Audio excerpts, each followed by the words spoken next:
Hai, selamat datang kembali di channel Kuda Jantan, channel yang memberikan hiburan dan informasi bermanfaat. Kali ini kita akan membahas tentang fakta anak kedua. Anak kedua ya teman-teman, bukan anak dua. Jangan sampai salah paham. Oke.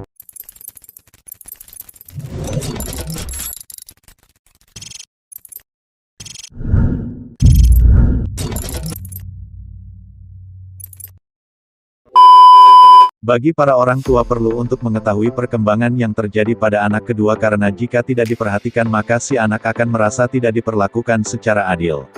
Oleh karena itu, untuk mengasah kemampuan yang dimiliki anak kedua, orang tua harus melihat perkembangan yang terjadi pada anak kedua. Adapun perkembangan yang terjadi, seperti perkembangan sifat, perkembangan emosi, dan lain-lain. Pada umumnya, sifat yang ada pada anak kedua cenderung manja dan terkadang suka memberontak.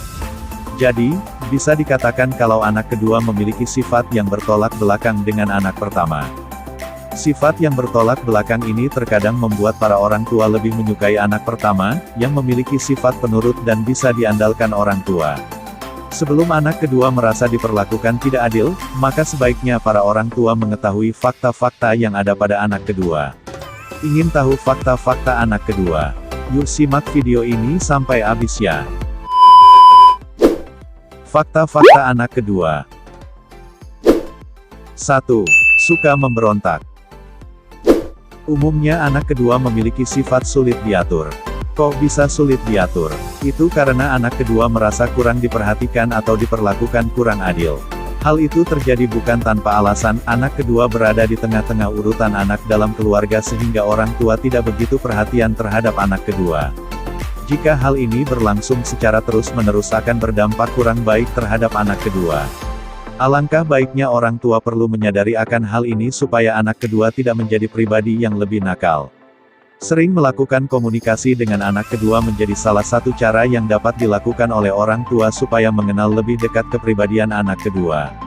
Untuk melakukan hal seperti ini sangat tidak mudah, bahkan membutuhkan waktu yang cukup lama sehingga orang tua harus tetap sabar dan harus terus mencoba.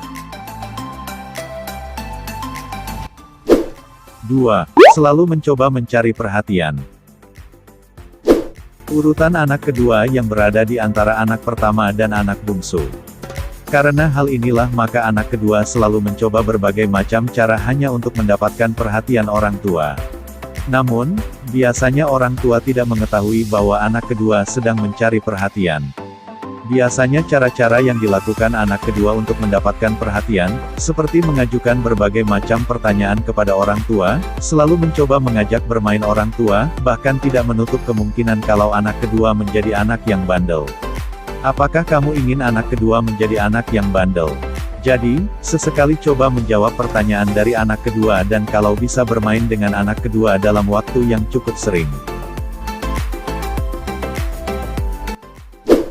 3. Suka merendah diri. Pada umumnya, para orang tua beranggapan bahwa anak pertama sebagai suatu kebanggaan yang dimiliki oleh keluarga. Sedangkan anak kedua adalah anak terakhir atau bungsu yang selalu dimanja oleh orang tua. Karena hal inilah, anak kedua selalu merasa rendah diri. Jadi, sebelum anak kedua menjadi pribadi yang selalu merasa rendah diri, sebaiknya para orang tua selalu berbuat adil dalam memberikan kasih sayang kepada anak. Bagaimana caranya supaya orang tua bisa berlaku adil? Langkah awal untuk berlaku adil kepada orang tua dapat dilakukan dengan cara membuang anggapan bahwa anak pertama menjadi kebanggaan keluarga dan anak terakhir sangat dimanja.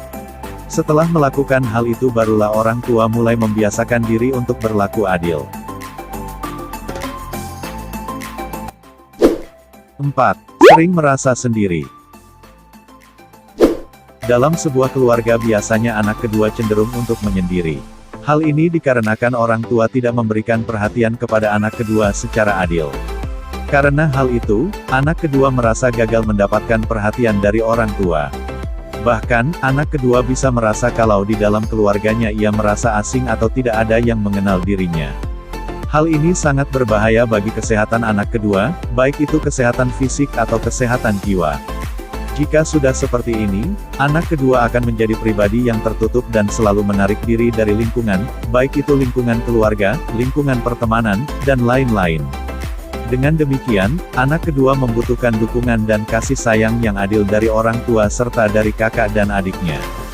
Dengan melakukan hal ini maka risiko anak kedua merasa asing di dalam keluarga akan berkurang. 5. Mempunyai perasaan yang lebih sensitif. Anak kedua biasanya memiliki perasaan yang lebih sensitif sehingga ia mudah untuk merasakan sesuatu hal yang janggal. Misalnya, ketika kakak atau adiknya berperilaku tidak seperti biasanya maka anak kedua cepat mengetahui akan hal itu. Sifat ini bisa dikatakan sebagai suatu hal yang bisa bermanfaat terutama dalam sebuah keluarga. Dengan kata lain, anak kedua bisa dikatakan sebagai orang yang mampu membuat keterbukaan dalam sebuah keluarga. Keterbukaan ini sangat penting dalam sebuah keluarga karena bisa membuat hubungan yang harmonis antara orang tua dan anak. Jadi, jangan pernah memandang anak kedua dengan sebelah mata karena siapa tahu di kemudian hari anak kedualah yang melindungi keluarga dari kehancuran. Oke, cukup sekian video kali ini, semoga bermanfaat. Jangan lupa like, komen, dan subscribe.